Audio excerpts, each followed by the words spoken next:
Today we are going to discuss engineering mathematics, and basically we'll first deal with two questions related to probability and eigenvalue, and then we'll go in depth about some of the important things in eigenvalue.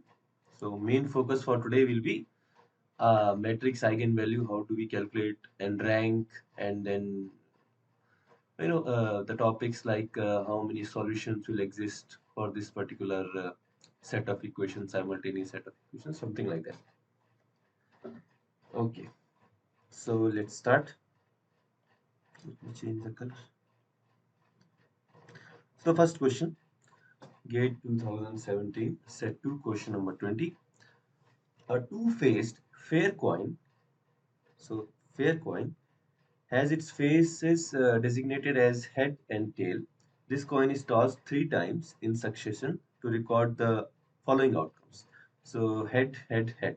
If the coin is tossed one more time, the probability up to one decimal place of obtaining head again, given the previous realization of HHH, would be how much? So before we start answering this question, we have to understand that what this question is asking, because I think if you have solved any previous year questions, you will know that this is not a difficult question but just a tricky question. So they have given us a fair coin. That means the probability of head and tail, is half half, no bias coin. It's a fair coin. And then they have told us that this we tossed our coin and three times, and each time we got heads. So what is the probability of getting if the what is the probability of getting head one more time if we toss the coin, given this previous realization? So first I want you guys to give your take. You can speak with the mic, or you can type in chat. What do you guys think? How should we approach this question? I know generally, if you want to say in yes or no, generally people think that okay, this is like some kind of conditional probability question. So what do you guys think? We should we go for a conditional probability, or is it something else we have to do here?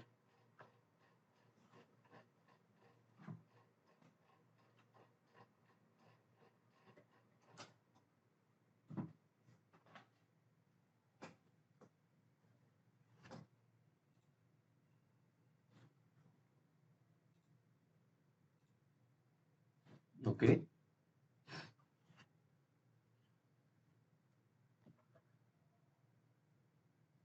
So the answer for this question is like we don't have to go for conditional probability. It's a pretty simple question.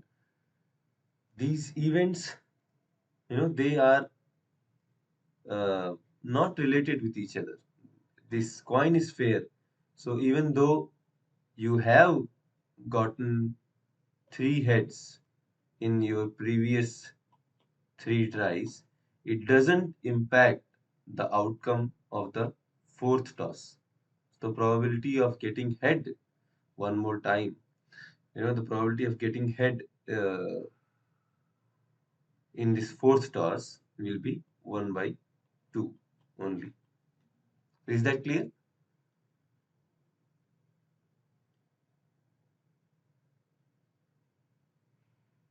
If they had told us that what is the probability of getting head four times in a row, given that the previous three times were uh, heads, then maybe we could have thought about some other, using compounding the probabilities. But here they have just asked us if the coin is tossed one more time, the probability of obtaining head again is what? Okay, just simple question with a little bit of trick. Nothing special in this question. Just if we read this question carefully, we will be able to identify what is the answer. So we'll go to the next question then. Okay. Next question. It's actually you can get the answer by substituting your options into the question, or we can solve it and actually get the answer. So we'll solve this question and get the answer. And by substitution you can try yourself and you know get to see what is the answer. This is GATE 2015 set 2 question number 38. Two eigenvalues. No, the two eigenvalues of the matrix. So here's a matrix for us. Square matrix 2 by 2. The eigenvalues of these matrix have a ratio of 3 is to 1. So lambda 2 by lambda 1 is, if lambda is the eigenvalue, lambda 2 by lambda 1 is 3 is to 1. For p is equal to 2. What is the another value of p for which the eigenvalue has the same ratio, 3 is to 1? Now, this question can be made a little bit complicated by removing this thing, p is equal to 2 and giving 3 is to 1, and they can give the set of values. So, what is the set of values of p for which your, the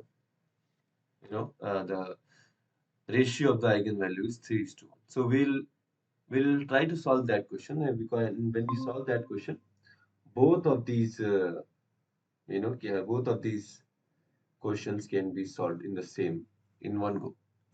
So let's say if the eigenvalue is lambda, we all know that relation that when A has the eigenvalues lambda, it will satisfy this relation that determinant of A minus lambda I is equal to 0. So if we write that matrix, so this I is again identity matrix with diagonal values 1. So only the diagonal values will be subtracted from lambda, other things will remain same, and the determinant of this matrix. So we have 2 minus lambda, p minus lambda minus 1 is equal to 0. If you were to simplify this further, we'll get 2p minus p plus 2 lambda plus lambda square minus 1 is equal to 0. So lambda square plus p plus 2 lambda plus 2p minus 1 is equal to 0. So this is the equation we get for lambda. Now, if you remember when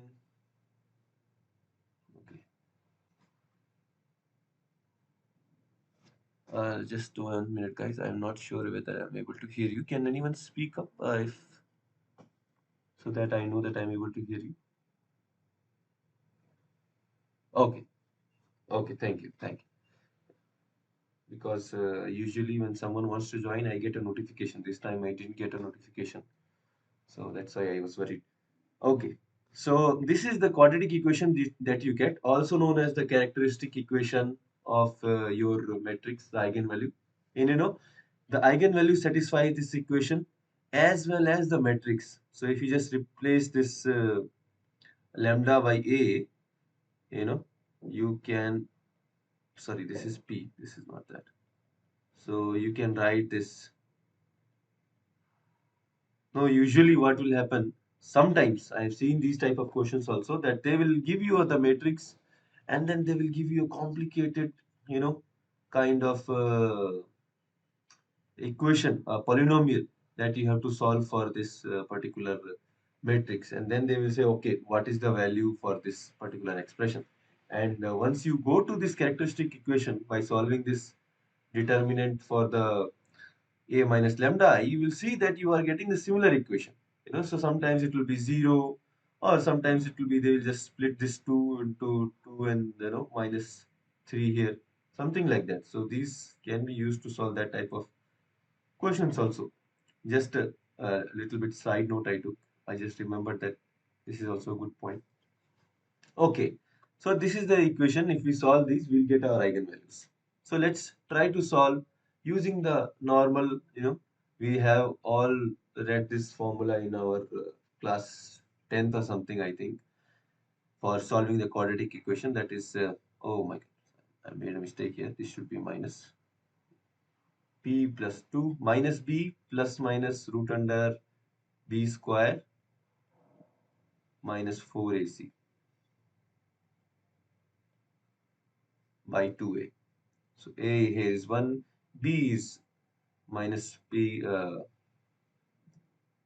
sorry, yeah, b is minus p plus 2, so minus b will be p plus 2, and then c is 2p minus 1. So this is the equation that we get. This may look little bit complicated, but if you go ahead and simplify this, you will get something like p minus 2 square plus 4. So here you see p plus 2 square minus 8p plus 4 is actually p square plus 4 plus 4p, and then this 4p with minus 8p becomes minus 4p, and this whole thing becomes p minus 2 whole square and then plus 4.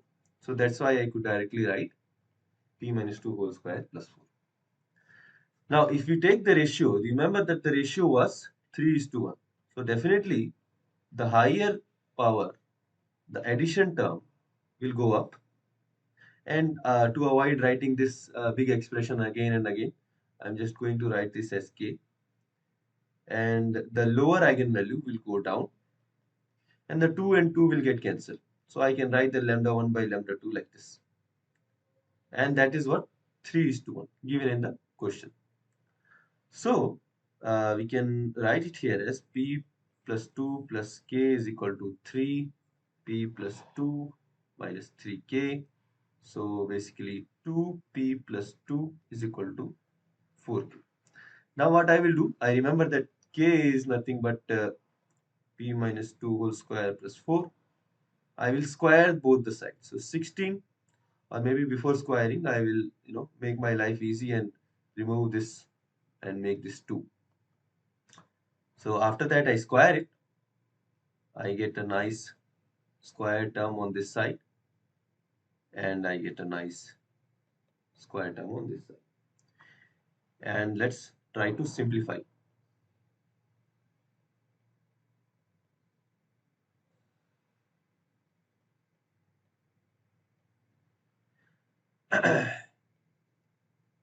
So we have 3p square, and then we have minus 16 and minus 4, so minus 20p, and so we get here now 8, 4, 32, 32 minus 428 equal to 0. So this is our expression that we get finally for the p. So if you solve this, let's again use our equation that we have learned in class 10 probably to solve this. B minus b plus minus b square minus 4 into a into c. So what we'll get is 20 plus minus 8. So this will become 64 by 6. So this is 12 by 6 and 28 by 6, which is 2 and 14 by 3. So this is the answer for this question. So see, it was given to us that one of the values is 2 and the other one is we got from the solution, that is 14 by 3. Okay. Alternatively, you can, go ahead with the hit and trial approach. I don't know, maybe that is faster for you because it is only a 2 by 2 matrix. So if you were to take this 2p or 2 minus 2 for the first option, 1, 1, maybe it may be easier. 2 minus lambda minus 2 minus lambda minus 1 is equal to 0, and then you can identify the value of lambda and check whether the ratio is 3 is to 1 or not. But the thing is, when you go with the hit and trial approach, we usually tend to favor the good looking options. We usually tend to favor these options. Very rarely you will start with this. So it may take a lot of time for you to come to this option. By the time someone who would have actually practiced these things quite a bit, they would have, gotten to the answer. Oh my God, someone wants to join. Again, I yeah, didn't hear this notification. Okay. So is this clear how we got this?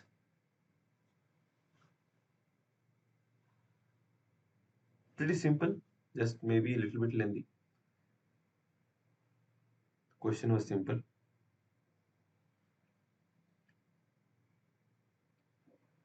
Okay, so these are the two questions that were required for us to discuss. Now let's go to the more fun stuff. We'll start with small and then we'll go up the ladder with the complexity of the questions. So let's solve this question. For which value of x will the matrix given below become singular? Okay, so my question, what is a singular matrix? What is the special characteristic of a singular matrix? Everyone must be knowing this.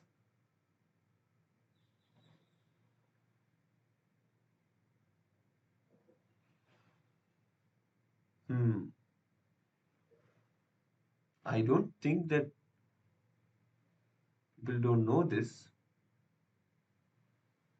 but I don't know why no one wants to answer. Okay, so we'll not waste time on this. Singular matrix is a matrix with determinant 0. I hope I didn't confuse you guys into thinking that this question was complicated. This was a simple question. Singular matrix with is a matrix with this determinant is 0. Now, given that this is the case, can you guys tell me the value of x?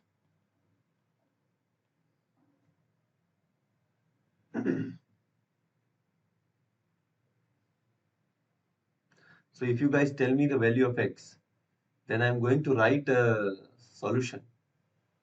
Then I will ask you guys whether you thought of solving this question by this approach, and can it be solved using some other approach in just 2 lines or 1 line itself.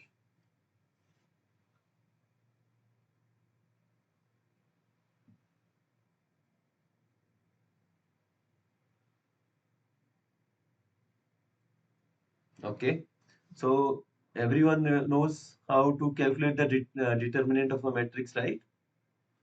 First you choose one value, then you do this minor, then you choose the minus of this, then you choose this minor, then you take this particular element, corner element, and then you do this minor.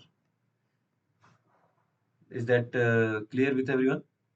Okay, is anyone solving? Can you just unmute and tell yes, I am solving? 4. So Shivani got 4. I Yeah, so 4 is the correct answer. Yes, Amit Kumar also got the correct answer. Now I'm going to ask you guys one question. When you are solving this, so that's definitely very good. You have done correctly. Now, when you are solving this question, did you write something like this first, and then something like this?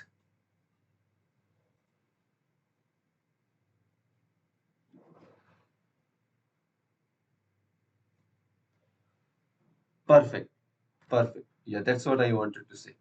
So Shivani has, done very correctly. So what if any one of you didn't know, what I was going to say is you can actually solve or calculate the determinant of a matrix not just by this particular row. That's what usually is being taught to us. You see, whenever we calculate a matrix, we have to multiply this with this minor, which usually involves some kind of calculation. We multiply this, then subtract with multiplication of this. And if we don't have to do any of these calculations, if this particular element is 0, so what we can do is we can identify a row or a column which has most of its element as 0, as Shivani did in this case, that is this particular third column. and she found out that this is having only one particular element, and we can calculate the minor for this. So this was, so for that you have to be careful with one thing, that is plus minus plus. That's what we usually do. So here also plus minus plus, right? So when you do this, you have to do minus 2 and into 8 into 6 minus 12 into x is equal to 0. And then you get, this is 48, x is equal to 4. Okay. So this is a simple thing that you can use. Very good. So this is the answer. Now let's go to another question. So the inverse of this 2 by 2 matrix is, first thing, I want you guys to tell me that, oh no, maybe it will be difficult to write it here, but if I have a matrix A, B, C, D, a 2 by 2 matrix, and let's say AD minus BC is equal to 1, right? Then the inverse of the matrix will be,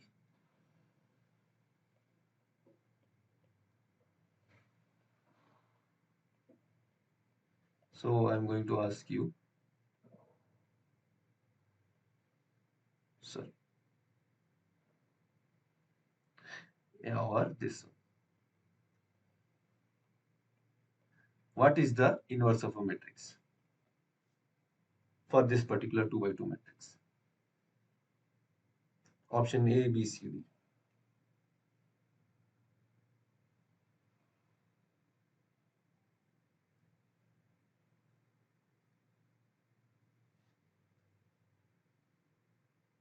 This is something which you should actually try to remember. Usually I don't like to remember the formulas, but if we remember this, no, it will be a very helpful thing for us.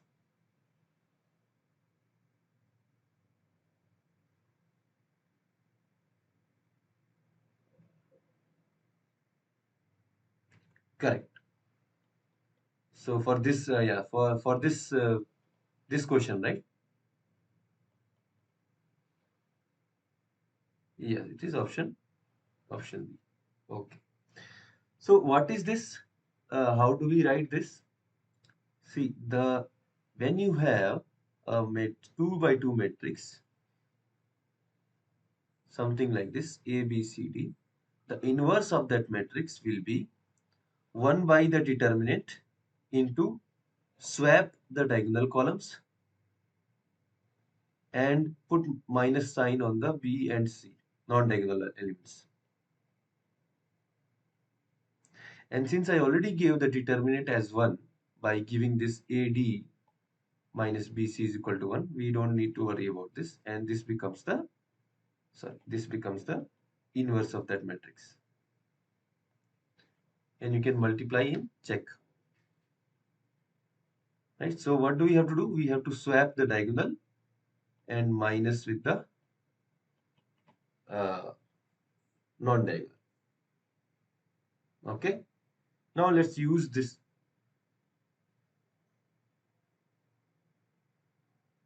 Yeah, yeah. Unfortunately, this is only true for 2 by 2 matrix.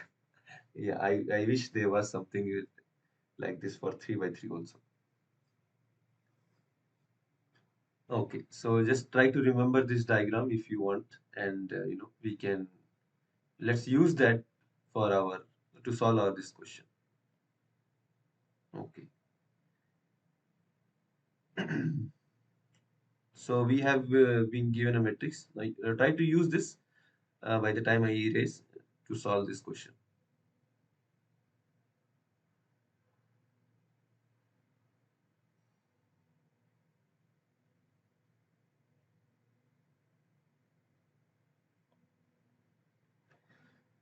Okay, so let's solve now together. You can also keep on solving. I will just write. So 1 by some value, which is the determinant, and swapping the diagonal terms and minus with the non-diagonal terms. So we now just need to determine the determinant. So that will be 3 square minus 2i square minus 1. So 3 square minus 4 into minus I square, that iota square is minus 1. This one 9. Did I do a mistake here? Okay, now 9 minus plus 4 minus 1, 9 plus 3, 12. So this is the answer. Is that clear with everyone? Did everyone get this answer? Which is the option? The option is the option. Do we even have that option? Yeah, we have this option. Yeah, this is the option. Did everyone get this?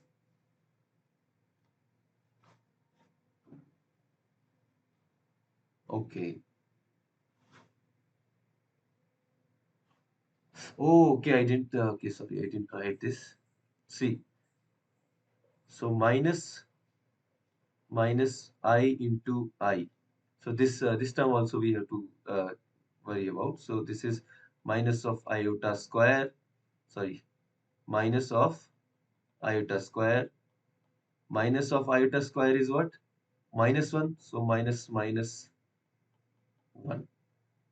This is how this came. Is this are you able to understand this? Okay. Yeah, sorry about that. I forgot to write this properly. So just remember iota square is minus 1. Minus iota square is 1. This is not like minus square. This is minus of iota square. Okay. Okay. Now let's, if everyone understands this, let's go to the next question. You have to use the same concept and tell me the answer for this question.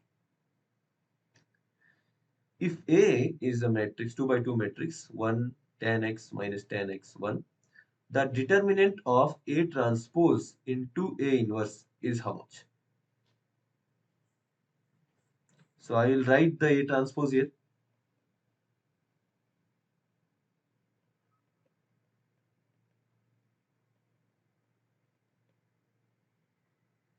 And tell me what is A inverse. I'll write the determinant also. Let's write a determinant.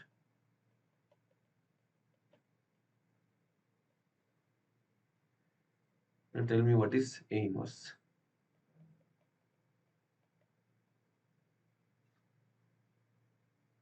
Maybe I should write 10 square x, otherwise it can be confusing.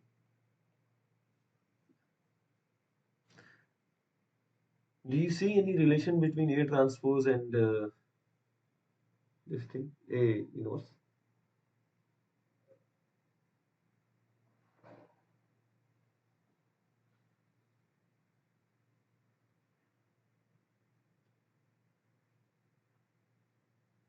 So in this particular case, if you swap the diagonal, nothing changes. And if you put minus sign for the non-diagonal terms, they just look like the transpose only.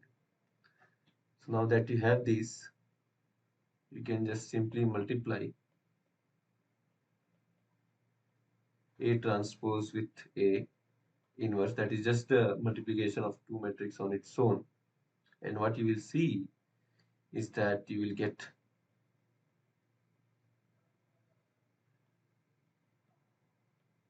an eigenmatrix, or what do we call?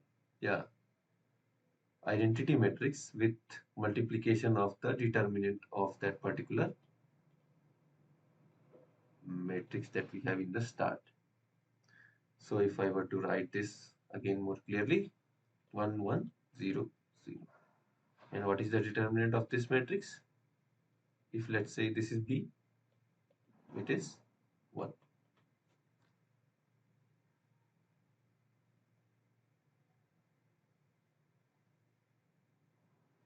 Oh shit, I apologize. I didn't I didn't give proper time to solve this question. But I hope you guys understood this. I just got went with the flow and solved this. So this is the answer for this question. Okay, I will give you guys time to solve the next question. That is also pretty simple. I hope there is no doubt in this question. Is there any doubt in this question?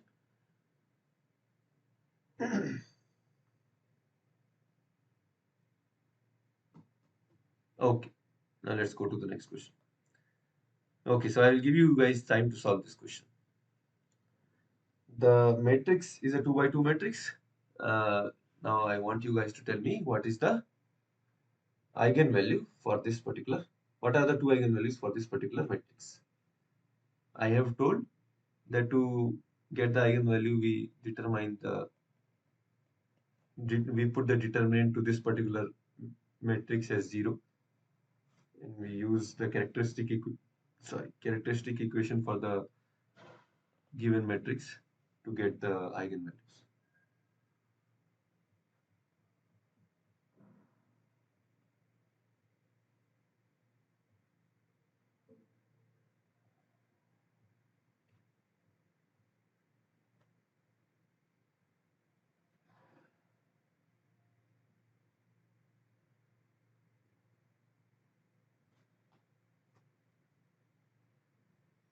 Hmm.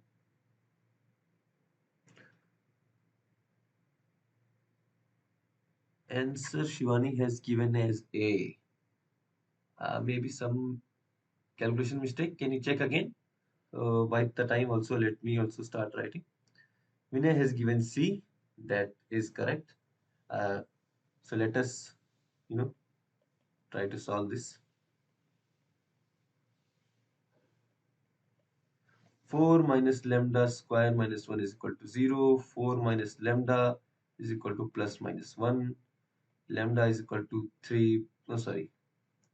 4 plus minus 1. That is 3 or 5. Okay. Yes. Good. So that's a simple question. Now let's move to some interesting question related to the properties of the eigen values. So I apologize. This question may be a little bit hard to read, so I will zoom in. So let A be a 2 by 2 matrix with elements A11, A12, A21, all are equal and all are equal to 1. And A22 is equal to minus 1. So in a matrix A, this first, when you write the matrix as this thing, A is equal to Aij, then this I represents the number of row and J represents the number of column. So let's write this matrix. They say A11, that means first row, first column, 1. A12, that means first row, which is this, and second column, 1. A21, that is second row and first column, this, and A22 is minus 1. So this is for this particular question, it was not very, uh, if you didn't know this, then also it was fine. But in some other case, this may be necessary to know, right? So this is the matrix. And then they say, if this is A, then what is the eigenvalue with some eigenvalue? And then what is the eigenvalue of a to the power 19? So before calculating the eigenvalue of A, let's say if I tell you that eigenvalue of A, this particular matrix is lambda, then what is the eigenvalue for A to the power 19? What is lambda dash equal to in terms of lambda?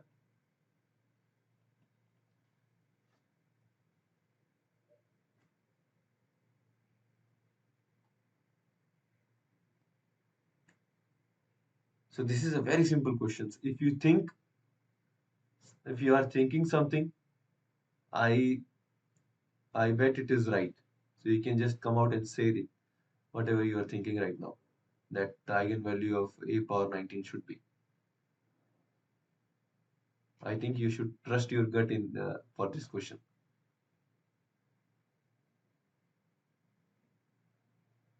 What do you think? What is the relation between?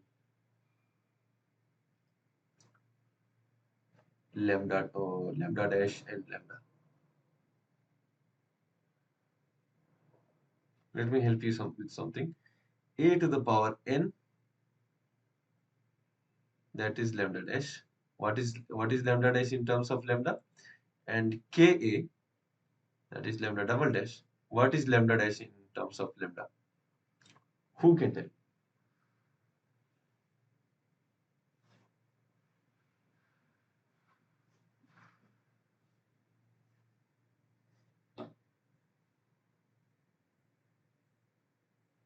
Come on, guys. I'm telling you, trust your gut.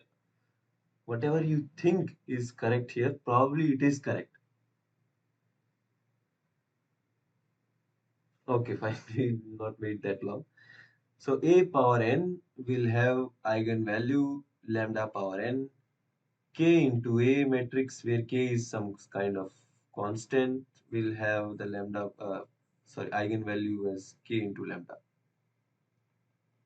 Okay, we are talking about our nice old good square matrices that are not singular. We are not talking about, we are not going beyond the syllabus into some kind of other very unique kind of problems. Okay, is that clear? Now, when you know this, then you know that the eigenvalue for a power 19 is going to be lambda power 19. That means we just have to find out the eigenvalue of matrix A. So now, since I know that you can already calculate the eigenvalue of matrices, I am going to do this 1 minus lambda minus 1 minus lambda minus 1 is equal to 0. And this basically means that we have minus lambda square minus 1 square is equal to 1. Okay, so minus lambda square, which is just lambda square, is equal to 2. Lambda is equal to plus minus root 2.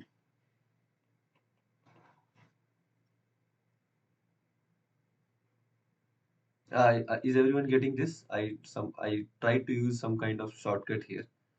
I hoped it worked. I hope it worked out right. So this thing that we know, a minus b into a plus b, it gives us a square minus b square. So I tried to use it here, and we got this. So if you're wondering how I did that, so this is what I used. Okay, so we have root 2. Now root 2 power 19. So 2 power 19 by 2. What is 19 by 2? 9.5, right? So 2 power 9 into root 2 plus minus 10. What do we have? 2 power 9 is what? Anyone with the calculator?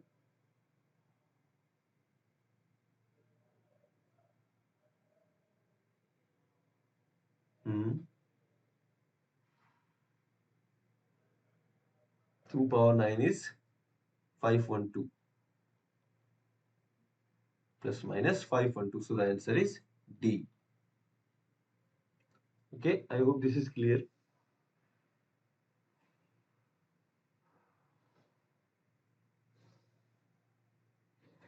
Okay, let's go to the next question.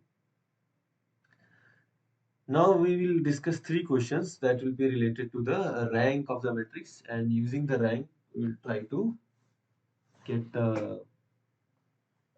that those questions related to the simultaneous equations. Okay, so this is a matrix that is given to you. Before solving this question, I have one question with you guys. What is the maximum possible rank for this particular matrix? It is a 3 by 4 matrix. What is the maximum possible? I don't want to tell you the rank of this matrix. I am saying, looking at this matrix, what do you think? What can be the maximum possible rank for this matrix? Very good. Shivani gave 3 answer. And why is that? That is because a rank is the minimum number of, or sorry, the maximum number of independent rows or columns, and then minimum comes there. So minimum, or minimum number of maximum rows or maximum independent columns, maximum independent columns, maximum independent rows. The minimum of this is your rank. So since we have 3 here in the number of rows, that is clearly less than the 4, that is the number of columns, we are going to have at max 3 as the rank. So this is option is already gone. Now, here is one thing. The answer, I will tell you the answer to this question because I want to teach something which I also recently only learned.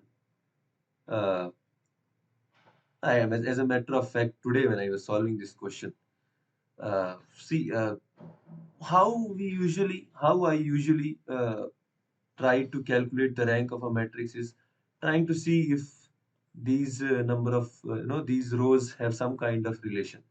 And you can actually, if you are sharp enough, you can see there is some kind of relation between these 3 rows, and then you can try to write R1 as a function of R2 and R3, and then you can eliminate one of the rows. Then you will find out there are only 2 independent, so the rank is 2. But this can take this can take some amount of time. So I was wondering if there is any other approach, and you probably already know it, but I just want to say for those who don't know that if you have a matrix like this, and we already know that this matrix can have maximum possible rank of 3. So what you do to determine the rank is you identify 3 unique, for in this particular case they are unique 3 by 3, uh, what do we say, minors. And if the determinant of these minors,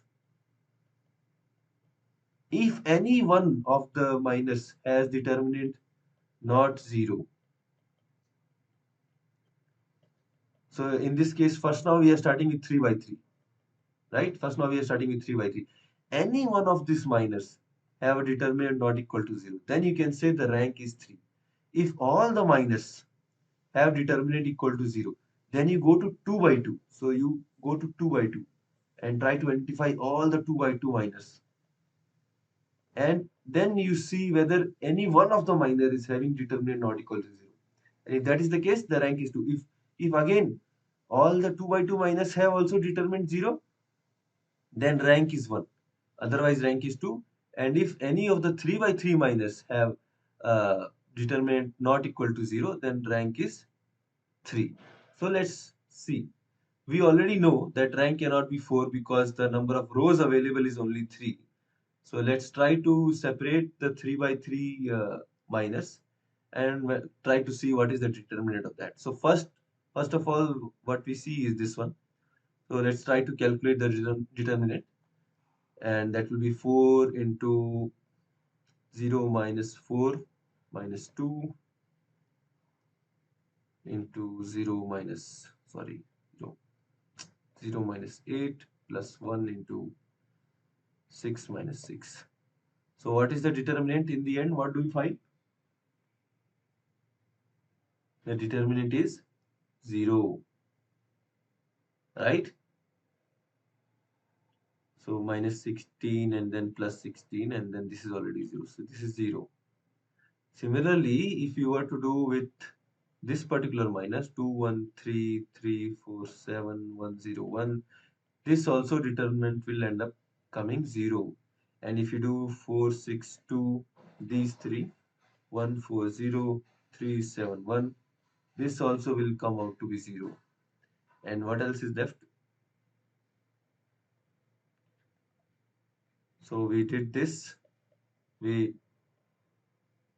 think we didn't do this 4, 6, 2, 2, 3, 1, and 3, 7, 1. So if you do this, this also will come out to be 0. In this particular case, this question wants us to do put in some work. So that's why we have to calculate the determinant of all these four 3 by 3 matrices, and we'll see that everyone is going to give determinant 0. Then we move on. We can say that no, number of uh, the number of independent rows is definitely not 3. And then we go on to the second 2 by 2 minor, and clearly we can see the first one itself. 4, 3, 12 minus this thing, this comes out to be 0. Then just to increase our anxiety.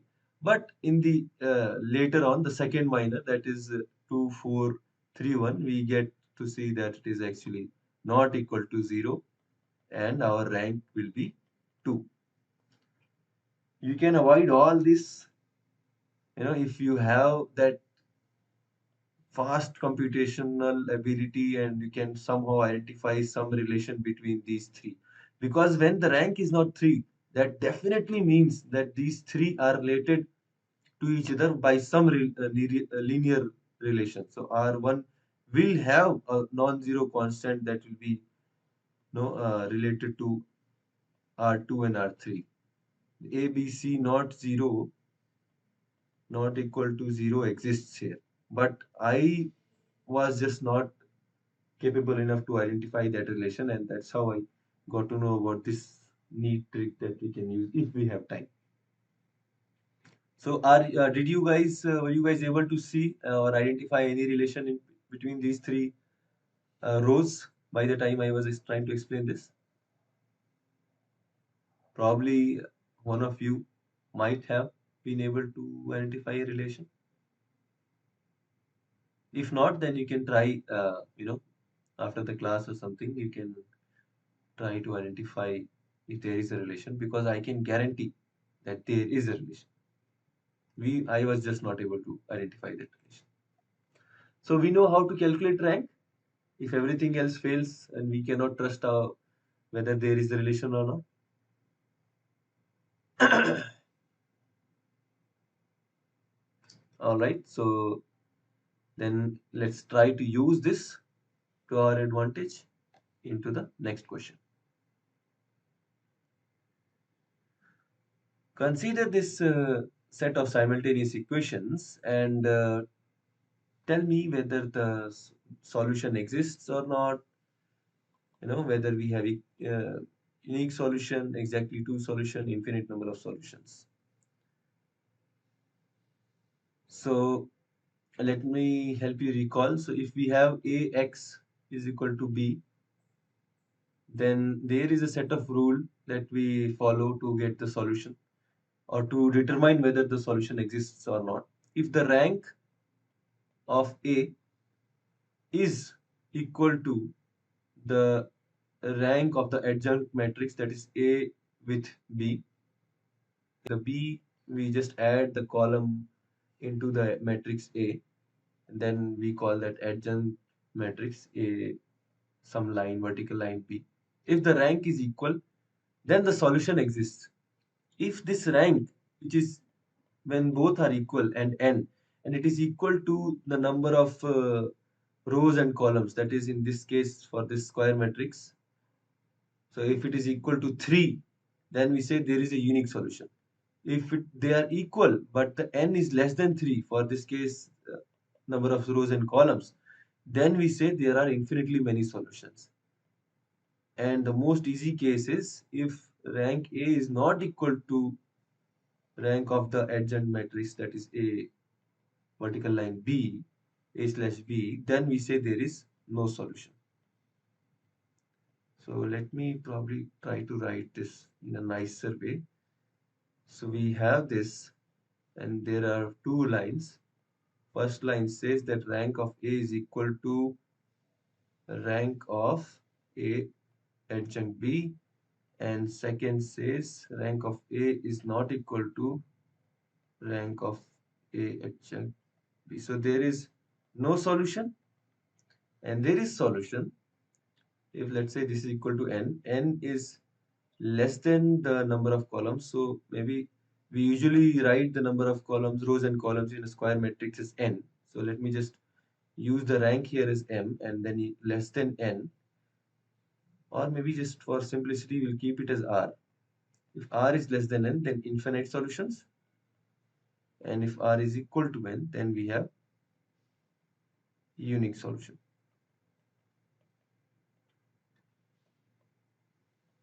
Okay, now using this and the way to identify this rank, can you guys tell me what is the answer for this question?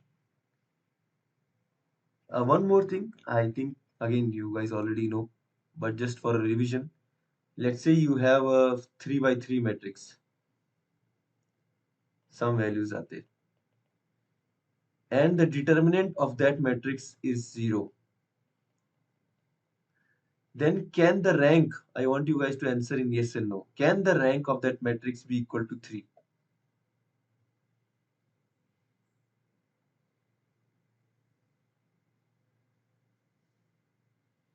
Correct, very good. So Shivani has answered correctly. So I hope you all also know this, that when the determinant is 0, that means that the rows or columns, or the columns or rows of the matrix are somehow a function of one another, linear function of one another. So we cannot have the rank as 3. The maximum it can be is 2.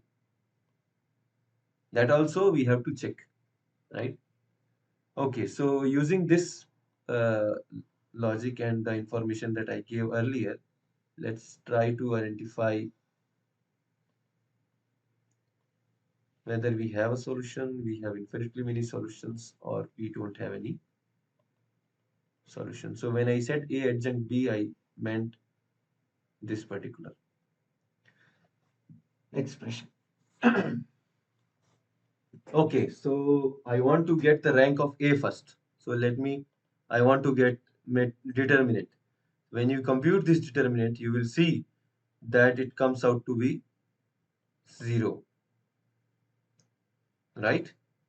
Now I want to see whether the rank is also 2 or not, whether it is 2 or not. So I look at this minor, and when I try to compute the determinant of this, it is 1 minus 4, which is not equal to 0. So the rank of A is 2. Now, sorry, what is the rank of A adjunct B? We already saw that in this previous case with the 3 by 4 matrix, the rank can be maximum 3.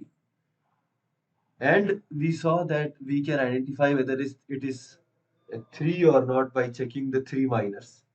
First minor for this A adjunct B is already, we know that the determinant for this first minor is 0.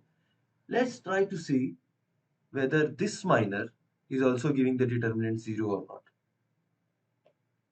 So if it is not giving 0, clearly we have a rank of this A adjunct B as 3, and our 3 doesn't equal true, and we'll have no solution. So let's try to see if this is not equal to 0.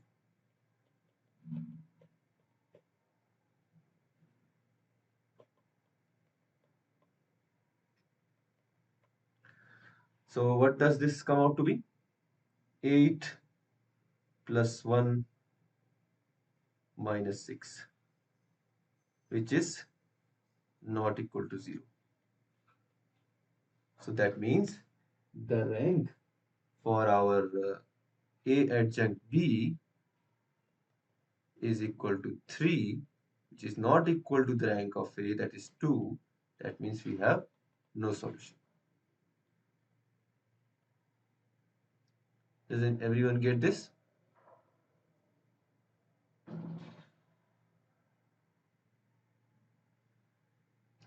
So that's a nice easy way, right? You don't have to spend so much time trying to see the relation, trying to guess whether there is a relation or not. Just pick a minor, 3 by 3 minor out of this, and you can easily calculate the determinant if it is 0, then you go to the next minor. If it is not 0, then and there you can say that the rank is this much. Okay. Now let's use this same rank concept again to solve this next question. So this is the last question for the day. Consider the following system of linear equation. Ax equal to b is given to us. Notice that the second and the third column of the coefficient matrix are linearly dependent. So they have said the second and the third column are linearly dependent. For how many values of alpha does the system of equation have infinitely many solutions? What is the condition for infinitely many solutions? The condition was rank of A is equal to rank of A adjacent B, but it is less than the number of rows and columns, right? So they have already given to us that these two, they need not give us this also. Why they want to say that we have made the question a little bit easier? They need not give us this also. We can clearly see using our own, eyes that this is just multiplied with -4 and we have this, right? So we can clearly see that the rank of this particular matrix A, so let me write A adjacent B here, 2, 4, 1, 1, 3, 2, -4, -12, -8, alpha 5, 7. You can clearly see that this rank of this thing is 2, because now when you go to the second 2 by 2 minor, it is 6 minus 4, which is not equal to 0, which is equal to 2. So the rank is now fixed to 2. So we have to find out the value of alpha for which the rank of this particular A adjunct B also becomes equal to 2, right? Then only we can say they have infinitely many solutions. So again, you see here,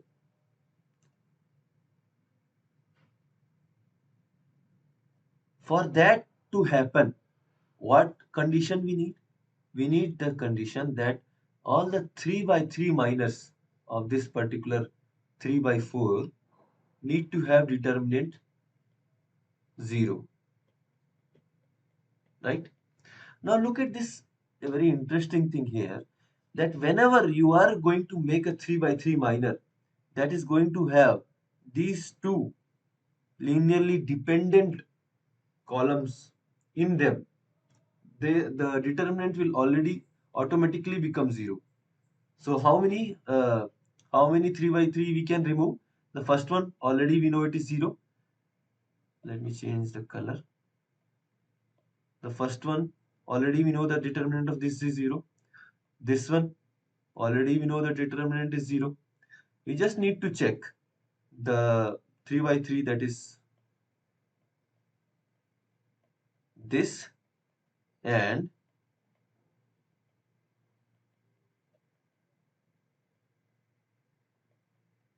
as a matter of fact we don't even need to check this, because this is just simply uh, you know kind of multiplication with the middle row.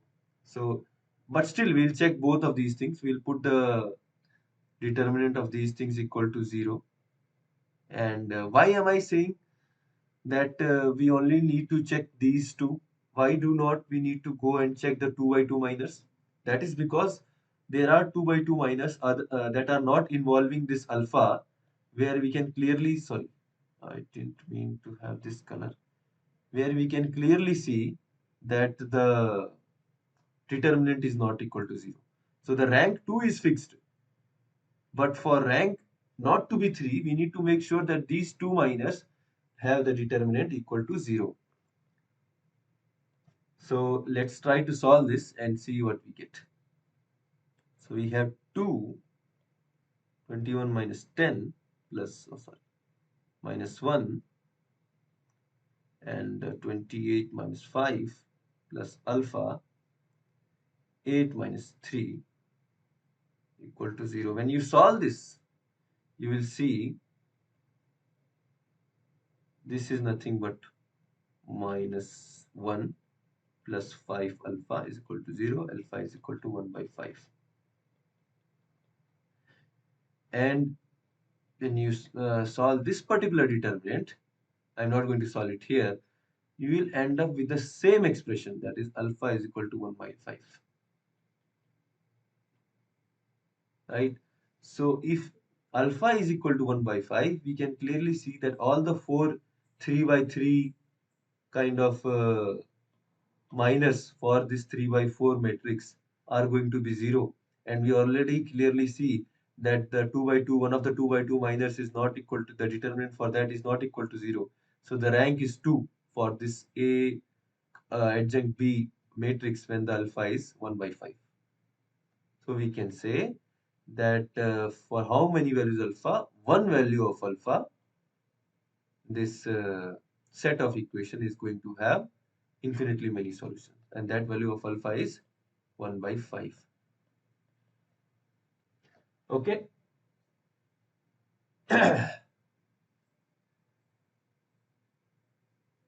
Was it clear?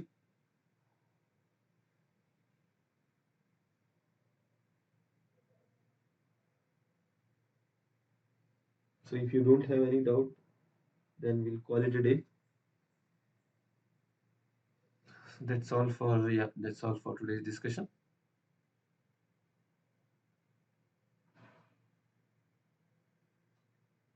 Then we'll meet again on the next week. No one has any doubt? Okay. Thank you for attending the session. We'll meet again on next weekend. Have a nice week.